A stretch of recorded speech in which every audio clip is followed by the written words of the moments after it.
Hi, I'm Andrew Keating. I work at Internet2, which is the National Research Education Network. I've been at Internet2 for about 4.5 years now. Internet2 is the National Research Education Network. It also runs the Identity Federation for Higher Education and has 300 universities that are the core membership in Internet2. I lead the Cloud Service Program team, which means I and my team are working with technology companies and researchers and universities to sort of build that bridge and facilitate connections between the commercial technology industry and the research education community. My current job is not directly related to being a historian. I'm not teaching, I'm not doing research myself on my field of interest. However, a lot of the skills that I learned in graduate school and that are key to the historical profession are very relevant to what I do. So research in general and knowing how to find information and to analyze and synthesize information is something that I'm doing all the time. Also, for my research project, I studied a bit about bureaucracy and organizations and how organizations work and how people work. And that kind of knowledge and insight of social relationships in the past that a lot of us learn as we study the past is very relevant to the work that I do today, which is actually bridging and facilitating connections between people, between organizations, and sometimes within the university community. There really isn't a typical day, which I know is kind of a cliche, but for the most part, I have a distributed team. I work with people all across the United States. I'm in San Francisco, and so my day will usually begin with a deluge of emails because people on the East Coast or in other time zones have already started their workday. So a lot of my day is spent in front of the computer, is looking at emails. I have a lot of meetings and calls, and we do a lot of video conferencing because we do work on a national scale. Some days, and again, this gets to sort of not necessarily having a typical day, but some days I'm traveling, I'm heading to a conference. There's a lot of technology industry conferences and a lot of tech industry activity. So it seems like, especially in the fall, almost every week of the period between Labor Day and the Christmas holiday break, you could be at one tech conference or another if you wanted to be. So I do spend a lot of time traveling and going places in person as well. And then I have a bit of flexibility in my day, which is nice. So I can kind of block off time just to sort of do the emails and catch up and that kind of thing. I got my job and I came to work at Internet2 in a little bit of a contingent way, and it was a bit of serendipity, but I think it also came about from some deliberation and networking and making connections between people. When I finished grad school at UC Berkeley, I was offered a postdoc there, and as part of the postdoc work, I got involved in building some campus infrastructure to support big data research in the social sciences and humanities. I've always been passionate about technology in addition to being passionate about history.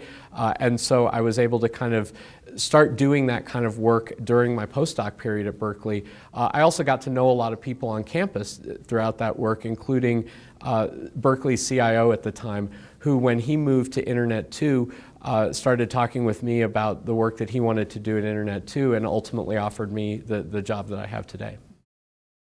I learned quite a bit in graduate school that's applicable to what I do today, even though it isn't sort of directly applicable in that I'm not at the classroom, I'm not actually, teaching and conveying what I studied in grad school directly.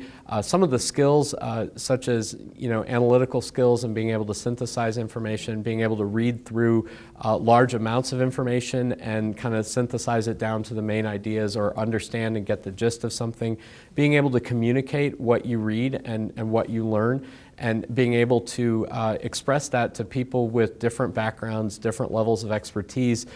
These are kind of skills that we do all the time in the classroom when we teach, and those are skills that I'm using all the time as well.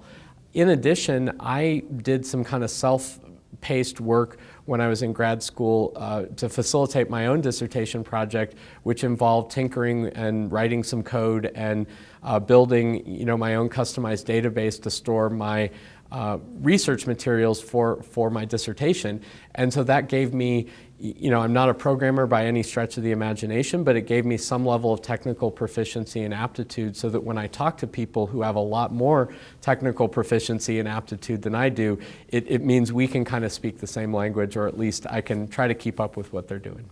It's tough to give advice to graduate students because everybody has their own journey and has their own set of interests. I think if I had to distill down something that I did without really deliberately thinking about it that might be useful is to pursue multiple interests. It's easy to get really caught up in your dissertation work, your classes, your teaching, because that's what we're all passionate about when we're in graduate school, and that's how we have a successful dissertation project. But if you can find ways to bring in other skills and other areas, or if you can spend a couple of hours a week networking with people that may not be in your department. So if you're interested in entrepreneurship, go audit a class in the business school, or if you're interested in technology issues, take a self-paced course online and learn how to write some code, or go talk to the central IT department on your campus. They would love to have visitors. And they learn what they do and learn how they do that. If you're going to the library or the archives to do your research, take the librarian out for a cup of coffee or for lunch and ask about their career path and the skills that are relevant to their job. So find ways to think about beyond simply your project and teaching and just what you have right in front of you. And that can be really hard to do because it's so time consuming to do the research and to teach, and we have a lot of demands on our time. But if you can carve out some time to do other things, that will be beneficial. It's a tough question to sort of think about what I wish I knew in graduate school. I guess I would have to say that the encouragement to pursue other interests and the encouragement to sort of audit classes outside of my department. I had a very supportive history department, great advisors and mentors and colleagues, but nobody actually ever really said to me, well, why don't you go take a class in some other department? And I sort of did that, but I wish I had sort of done more of that. There are a lot of pluses and minuses and things that are attractive and then things that are less compelling about any career path. For me, a career path that has taken me away from the academy and away from teaching does give me some flexibility in terms of my schedule, in terms of work. I've gotten the opportunity to travel quite a bit in the context of work, and that has been a great experience. It's lets me keep up with friends and colleagues in other cities and have that experience. I think other advantages are around in the financial realm and being able to have financial stability. That's something that comes a little bit easier outside of the academy. Having some job security and job stability and knowing that if I'm performing and doing a good job, that it's quite likely my job is going to continue. And there's a lot of uncertainty in the academy right now and a lot of adjunct and short-term sort of appointments that means you might be moving around a lot. We don't have that as much outside of the academy, and that is an advantage and a strength. I think as well, I work for a very mission-driven organization, and there's a lot of that in the tech industry overall, and that appeals to me. We certainly have that in universities and in teaching as well, and so that's a kind of commonality that was one of the things that appealed to me about my current role. I like best actually getting to work with a diverse range of researchers and a diverse range of people and companies. And where we're at right now is between the research and education community and the technology community. And there's a lot of energy and excitement in both of those communities. And so I get one day to talk to a professor, and the next day I get to talk to the CEO and founder of a tech company. And so I get to talk to really exciting people from different aspects of my job, and that's really great. I think that the AHA has been doing a lot, both in terms of the career fair at the annual meeting, online resources as well, and facilitating that kind of networking. Inviting people like me to come and talk to graduate students or early career professionals around different career paths, I think is very helpful. some universities are better at that than others, and so you really have to kind of go look online, look to organizations like the AHA. If it turns out that you're interested in another professional area entirely, look at their professional organizations. So there are a lot of professional organizations for archivists and librarians and technologists as well, and so you can look for resources in those areas.